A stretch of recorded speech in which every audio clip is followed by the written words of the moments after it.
In a world of illusions and temptations lies a silent predator that promises you connection but thrives on deception. Monopoly Go, the latest mobile game app of the classic board game, so it seems. The industry hails it as a phenomenon, as this free game made over $2 billion in under a year. But this staggering amount didn't come from game sales, but instead from its nearly 8 million daily players, or payers, spending money inside of it. They don't know that this board game is in fact a cunningly calculated system designed to hook and deceive. This isn't just a tale of a mobile game. This is a story of millions of players not realizing that beneath this phenomenal board game lie the mechanisms of a casino gaming giant.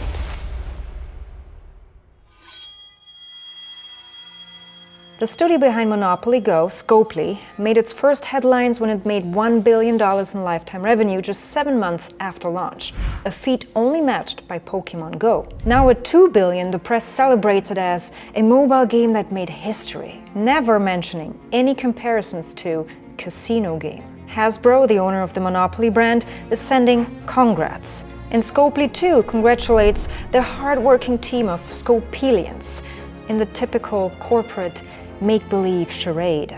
After 7 years in the making and 250 million downloads later, it's making about $4 million a day, more than traditional casinos. I mean, all respectable numbers, looking at how fiercely competitive the mobile gaming market actually is. With $90 billion, it accounts for half of the global games market. China is leading, followed by the US and Europe.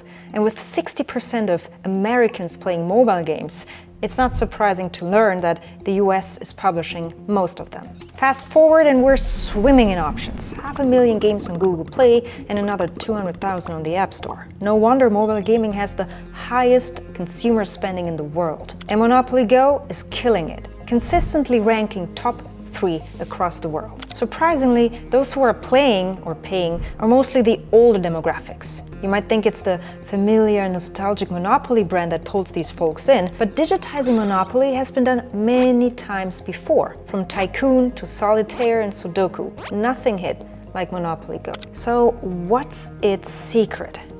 How could a seemingly innocent mobile game make $2 billion in just 10 months? To find out, I had to roll the dice a little bit further back and understand what it is about this brand to begin with. She named it the Landlord's Game, the precursor to Monopoly. Stenographer Lizzie Maggie invented and patented a simple board with rectangles, go to jail, and public park. With 2 sets of rules, players collect and spend money. Her mission with this game? To teach the 99% about income inequality.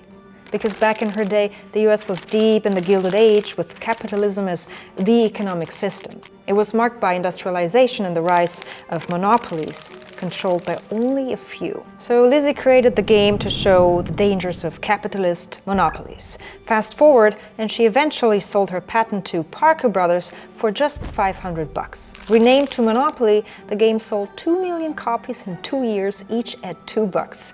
30 years later, and Hasbro steps in. When they acquired Parker Brothers, they basically took over the entire board game world. By the late 90s, they owned 85% of the market. Twister, Scrabble, Risk, Clue, Dungeons & Dragons, all Hasbro. You could say that Hasbro was a monopoly itself, and that in a board game market that's still raking in cash. However, they paused creating new games. Why bother when you can just build on the existing Monopoly brand? After chess, Monopoly is the most played game, holding the Guinness World Record for being played by 500 million. So expanding on that flagship brand is a no-brainer. It's cheaper than building new games and just as lucrative. And that's why Monopoly has every theme you can think of. Even a Monopoly movie with Kevin Hart is in the talks. And that strategy of doubling down on that flagship brand pays off. Hasbro mastered brand extension so much so, mobile gaming was the inevitable next step. So, in 2015, Hasbro makes a really smart move. They partner up with slyly, who was by then already really big in mobile gaming. Together, they first launched the only officially licensed Yahtzee game, which hit 1 million downloads in just 4 days. Obviously, Scopely is not new to this #1 game, because their track record of #1 mobile games is long and loaded, with hit after hit. So much so, it propelled them to #9 on Inc.'s list of the fastest growing companies in America. And among their long list of investors, I also found names like Arnold Schwarzenegger and former CEO of Paramount Pictures. And even Ellen couldn't resist partnering with them. You can even play against me, and if you're good enough, you might win my lucky dice. By 2019, they smashed past $1 billion in revenue and expanded globally, acquiring studio after studio. And then in 2023, they hit a jackpot twice. A $5 billion acquisition by none other but Saudi Arabia's Savvy Games Group, and a week later, the launch of Monopoly Go. Hasbro therefore found in Scopely their ideal partner in crime. Here we go. 1, 2, 3, 4, 5. But how does this crime unfold? The classic board game is known as a family game that can last hours. To best translate this into a mobile game, Scopely simply looked at the #1 social casino game that got it all figured out. Coin Master. 100 million global downloads, $3 billion in lifetime revenue, and still making a ton of cash. Do I have to say more? In Coin Master, you hit the infamous big red button to spin slots. In Monopoly Go, you hit a big red button to roll dice. In Coin Master, you then build in a themed city with your virtual money. Monopoly Go, same thing, potato, potato. You build landmarks as you progress to new cities. In Coin Master, you then destroy others' landmarks or steal from them. Monopoly Go, potato, potato, same thing, attack, destroy, or steal. And that's basically it. Smash button, roll dice, attack, steal, repeat. That's the core loop of Monopoly Go. In the heart of the game is rolling dice, just like in the board game, but quicker. For God's sake, you don't even have to tap the big red juicy button. You can just hold for auto roll. You don't have to do Keep rolling. Oh, keep rolling, but I'm out of dice. 5 rolls in 18 minutes. But if I don't want to wait, I can pay $13. No, thanks. You see the twist? Everything in this game is time-bound. Deals on the left, game modes on the right, daily events, the amount of dice, all attached to timers. The game is a race against the clock. First, it makes you feel all lucky nearly all the time. You get hooked to this dopamine loop, dice after dice, and then suddenly you're out of dice. Want more? Please pay. Or wait 12 hours. It's your call. But that's how the game hooks you, just like I hooked you with my YouTube intro. And this is far from the board game it advertises to be. This is a thoughtful reconstruction of a slot machine using all the dark patterns and stimulations you find only in casinos. This is a Skinner box in your phone, a dopamine simulator. Rolling dice, that's you pulling the arm of a slot machine. This addictive nature, however, is only one thing. What really makes this game so successful are all its social elements. It seamlessly integrates with Facebook so that you can nudge your friends to become fellow addicts, and together you can trade stickers for your sticker album, a feature that simulates progression. And people, believe you me, they do anything to complete their sticker albums, from rolling more dice to paying strangers real money. Facebook even has a dedicated official trading group where 8 million members are desperately losing it over stickers. Some people spend their entire day on multiple devices to chase the unchaseable. Oh, the game also tells you who attacked or stole from you, all to entice you to retaliate and roll more dice so you can attack back. This is a back and forth that can keep on for weeks, if not months. On the App Store, it masquerades as a board game, cleverly sidestepping any association with social casino apps. Its packaging sells you all the classic board game features, but once inside, none of these matter. As you progress, everything gets more expensive too. It takes more time to complete levels or replenish your dice. For very impatient players, this can be a massive wallet drain. On Reddit, I read how much people are spending on the game. It ranges from modest amounts to jaw-dropping sums, all the way to too much for sure. But some are straight up calling it what it is. A Ponzi scheme, pointless, garbage, a complete scam. And some are as baffled as I am. But yes, people are paying.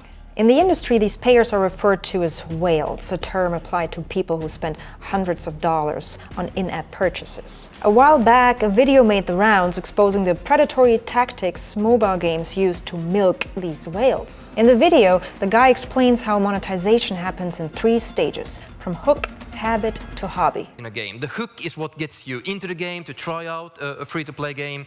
Then you build it into a habit that you play multiple sessions every day, and then at the end it's the hobby phase where people see it as one of their main hobbies, and they put lots of time and resources into it. Now, while the industry calls them whales, to Scopely they are regulars. The more regulars, the more it confirms that you have a very sticky game. After all, Scopely wants their games to become ingrained in your daily life and part of the routine. That was a tough pillow to swallow, knowing that the game's age rating is 9+ on the App Store and marked everyone on Google Play. Despite this, Scopely says none of our games are targeted to kids, they are for a general audience. You're right, general audience. Anyways, this general audience costs Scopely a lot.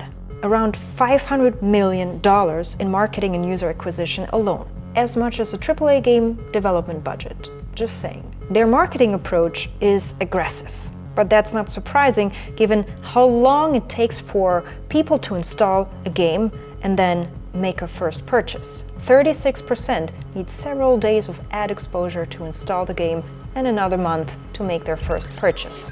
For their mobile game The Walking Dead, their marketing was so intense, they even flew out a makeup artist to zombify PewDiePie for a play session, hitting 4 million views. So when Scopely launches a game, their marketing strategy goes deep and broad. Deep with viral social campaigns and broad with TV and social media ads. Their ad campaigns usually come in 4 flavors. Ads based on IP to show the familiar board to target Monopoly fans.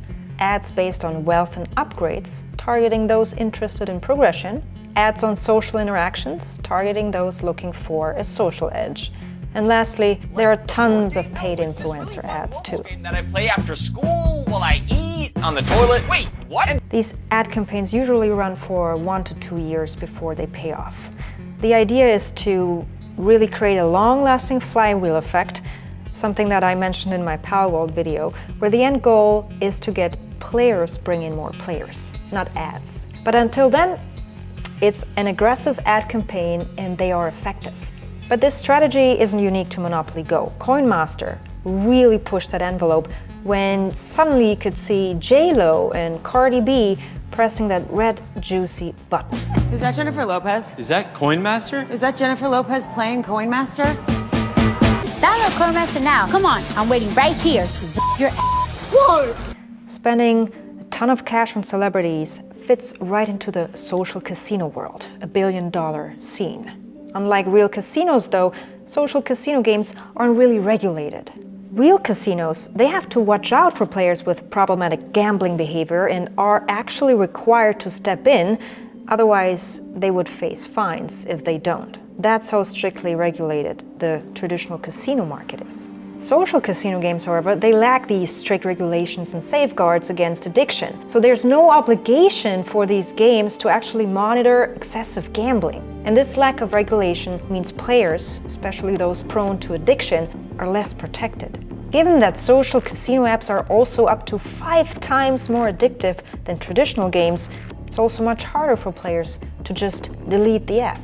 And so, Monopoly Go is the perfect example of a social casino app done right, but for all the wrong reasons. It mixes casual play and board game nostalgia, but cleverly conceals any casino undertones. It's packed with social features and hits every dark gambling trick in the book. On darkpattern.games, a website reviewing addictive mobile games, Monopoly Go, falsely labeled as a family board game, is on the naughty list. It ticks off every box for manipulative design, from temporal and monetary to social and psychological. Governments are starting to notice how these free-to-play games make their money, and they're not happy. Belgium has already banned loot boxes that rely on chance, and the UK is looking into it as well. Over in the US, where Scopely sells really big, there is talk of tightening the rules on buying things in games, especially for kids. But the real toll, though, is on the players, who get caught up and now regret it. They talk about their struggle to quit, or the time they will never get back. The facade of Monopoly Go might be crumbling as more players catch on to the game's true nature. But there's still fresh meat coming in every single day. Fresh meat that is unaware of the hidden dark cycle they are entering. And so, isn't it ironic? The original Monopoly, designed to warn against capitalism, has now $1 billion mobile version that's thriving on the very capitalism it meant to critique. How have we come to embrace or even celebrate these monopolistic practices once warned against? On Scopely's website, they are boasting big. #1 mobile board game. 6 billion jail visits, 13 quintillion earned. Their co-CEO writes that the game is a tangible reminder that there's much to celebrate and the games industry always finds the light. Really, light. The only light I see is them cashing in on your addiction. This game is a tangible reminder of only one thing, that in the end, it's the house that always wins. Happy gambling.